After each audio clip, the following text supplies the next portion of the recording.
నమస్తే. ఆలోచన మనిషి జీవితానికి జీవించడానికి శ్వాస ఎంత అవసరమో, మనిషి ప్రపంచంలో తన ఉనికిని చాటుకోవడానికి, తన ఉనికిలో ఉండడానికి ఆలోచన కూడా అంతే ఇంపార్టెంట్. ఆలోచన లేకుంటే మనిషి బ్రతికి ఉన్న సావుతో సమానం, చచ్చిపోయిన విధంగా సమానం. అయితే ఈ ఆలోచన పుట్టడానికి మూల కారణాలు ఏంటిది? మూల కారణాలు ఏంటి అంటే ఇంద్రియాలు అనమాట. ఇంద్రియాల నుంచి ఆలోచన పుడుతుంది. కన్ను నుంచి దృశ్యం ఏర్పడి ఒక ఆలోచన పుడుతుంది.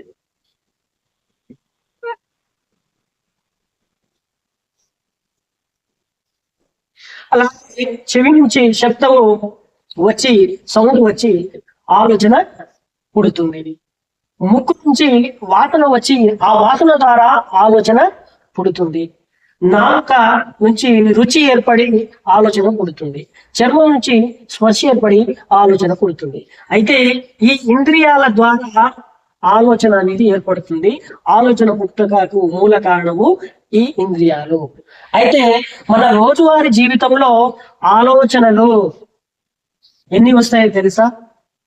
మన రోజువారీ జీవితంలో మన మెదడు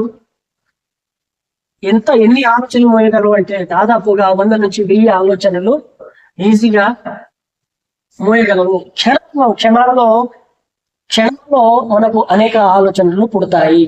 అంటే మన జీవితం, రోజువారీ జీవితంలో మనకు ఎంత కాదన్నా 100 నుంచి 1000 ఆలోచనలు, 1000 ఆలోచనల వరకు మనకు పుడుతూ ఉంటాయి. 1000 ఆలోచనలు పుడుతూ ఉంటాయి. ఎలా పుడుతూ ఉంటాయి అంటే ఇందాక చెప్పినట్టు ఇంద్రియాల ద్వారానే ఏర్పడతాయి. బయటికి వెళ్ళగానే చూపు నుంచి అనేక దృశ్యాలు ఏర్పడి అనేక మందిని చూస్తుంటాం, అనేక వస్తువుని చూస్తుంటాం. షాపింగ్ మాల్ బయట ఆ దృశ్యాలు, ప్రదేశాలు అనేక చూస్తున్నాం కాబట్టి వస్తుంటాయి. అలా 100 నుంచి 1000 ఆలోచనలు, 1000 కంటే ఎక్కువ ఆలోచనలే వస్తాయి.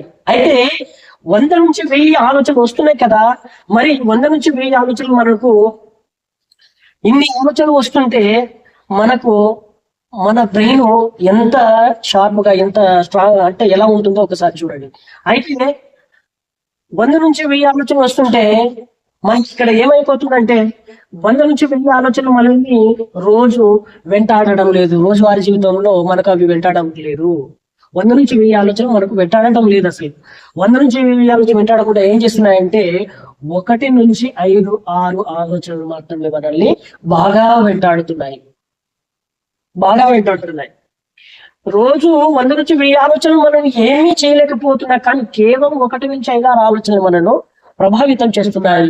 అవి ఎలా అంటే రోజు 100 నుంచి 1000 ఆలోచనలు అంటే ఒక వ్యక్తిని మనం రోడ్డు మీద నడుస్తున్నప్పుడు చూస్తున్నాం కదా, ఆ చూడంగానే మనకు అలా చూడంగానే తెలియని వ్యక్తి అయితే అలా చూసి అలా వెళ్ళిపోతాము. ఆ ఆలోచన మనం చూపుతోటి అలా చూస్తాము. ఆ చూసిన వెంటనే ఆ మనిషి అలా వెళ్ళిపోగానే ఆ ఆలోచన పక్కకు జరిగిపోతుంది. అలా మనము 100,000 ఆలోచనలు వస్తున్నాయి. అవి ఆటోమేటిక్ గా తమకు తామే అవి పక్కకి జరిగిపోతున్నాయి.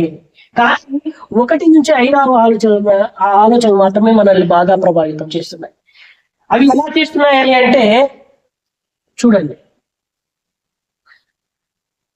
5 ఆలోచనలు మాత్రమే. ఆ 5 ఆలోచనలు మాత్రమే దీంతో టచ్ అయిపోయి ఉండడం, 5 ఆలోచనలు మాత్రమే ప్రభావితం చేస్తున్నాయని అంటే నాది, నాకు, నేను,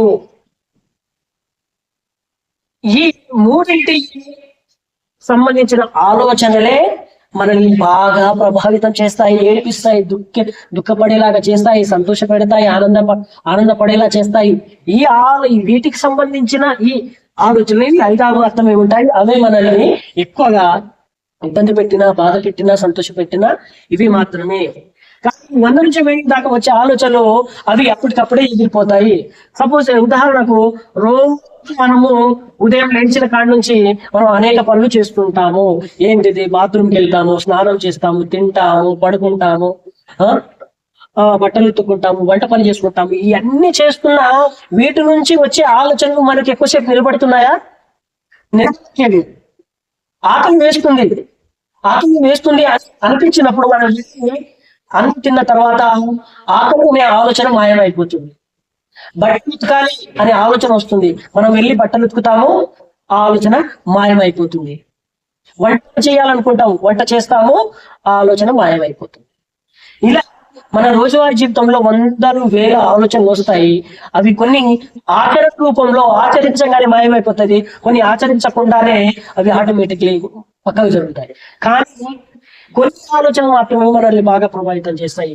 ఎలా అంటే ఆ 5-6 ఆలోచనలు నాది, నాకు, నేను అని వాటికి ముడపడి ఉన్నాయి కాబట్టి ఆ ఆలోచనలు మనల్ని బాగా ప్రభావితం చేస్తాయి. సపోజ్ ఎగ్జాంపుల్, నాది ఇల్లు, వస్తువు, నాకు అందం, శరీరం,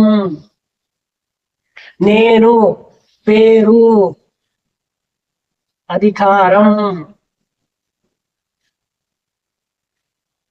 ఇలా 5-6 ఆలోచనలు ఉంటాయి. వాటికంటే ఎక్కువ ఉండవు.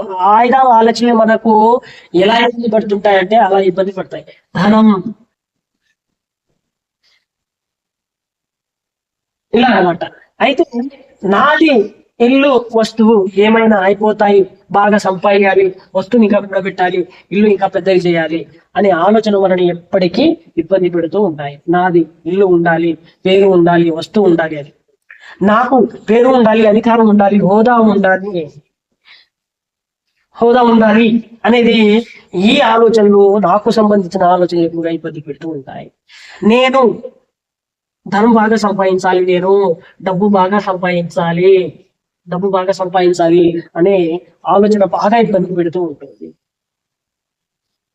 నేను అందంగా లేను, నాకు అందం లేదు, నేను అందంగా లేను, నా శరీరము బాగా లేదు, నేను హైట్ గా లేను, పొడుగ్గా లేను అని చెప్పేసి ఈ ఆలోచనలు మాత్రమే. అయితే నాది, నాకు, నేను ఈ మూడింటికి సంబంధించిన ఆలోచనలు మాత్రమే మనల్ని బాగా ప్రభావితం చేస్తాయి. అవి కూడా 1 నుంచి 5-6 ఆలోచనలు మాత్రమే ఉంటాయి, ఎక్కువ ఏమి ఉండవు. రోజుకు 100 నుంచి 1000 ఆలోచనలు, 1000 నుంచి ఎక్కువనే ఆలోచనలు మనకు వస్తే అవి ఆ 1000 ఆలోచనలు మనం ఏం ప్రభావితం చేయట్లేదు, అన్ని ఆలోచనలు మనం ప్రభావితం చేయలేదు. కానీ కేవలం 1 నుంచి 5-6 ఆలోచనలే మనల్ని రోజు ఇబ్బంది పెడుతూ ఆందోళన గురి చేస్తూ, ఒత్తిడిని కలుగజేస్తూ ఇబ్బంది పెడుతూ ఉంటాయి. అయితే ఇక్కడ 1000 ఆలోచనలు వచ్చిపోతూ ఉంటాయి, వచ్చి కొన్ని ఆచరణ రూపంలో వెళ్ళిపోతుంటాయి, కొన్ని ఆలోచనలు లేకుండానే వెళ్ళిపోతాయి. సపోజ్ ఎగ్జాంపుల్, రోడ్డు మీద నడుస్తున్నప్పుడు ఒక మంచి వెహికల్ వెళ్తుంది, ఆ వెహికల్ మనం చూడంగానే ఆ బైక్ బాగుంది అని అనుకుందాం. అది వెళ్తూ కాసేపు దూరం పోయిన తర్వాత ఆ బైక్ సంబంధించిన ఆలోచన మాయమైపోతుంది. అలా కాకుండా అలాంటి బైక్ నాకే కావాలి అనుకున్నప్పుడు, నాకే కావాలి అనుకున్నప్పుడు ఆ ఆలోచన మనల్ని వెంటాడుతూ ఉంటుంది. అయితే మనిషి జీవితంలో ఆలోచనలు రావడము, పోవడము సహజము. శ్వాస తీసుకోవడము, వదలడము ఎంత సహజమో మనిషి జీవితంలో ఆలోచనలు రావడము, పోవడము సహజము. కానీ వచ్చి వెళ్ళిపోతున్న ఆలోచనలు కాకుండా వచ్చి నిలిచిపోయిన ఆలోచనలు ఉంటాయి చూడు, అవి మనిషిని బాగా ప్రభావితం చేస్తాయి, భయాన్ని కలిగిస్తాయి, ఆందోళన కలిగిస్తాయి, ఒత్తిడిని కలిగిస్తాయి, దుఃఖపడేలాగా చేస్తాయి. అవి ఆనందాన్ని కూడా కలిగిస్తాయి, కొంతవరకు మాత్రమే. అయితే వచ్చి వెళ్ళిపోయే ఆలోచనలు 100 నుంచి వేల సంఖ్యలో ఉన్నప్పుడు వచ్చి నిలిచిపోయిన ఆలోచనలు అన్ని లేకుండా కేవలం 1 నుంచి 5-6 ఆలోచనలు మాత్రమే నిలిచిపోయి ఉన్నాయి.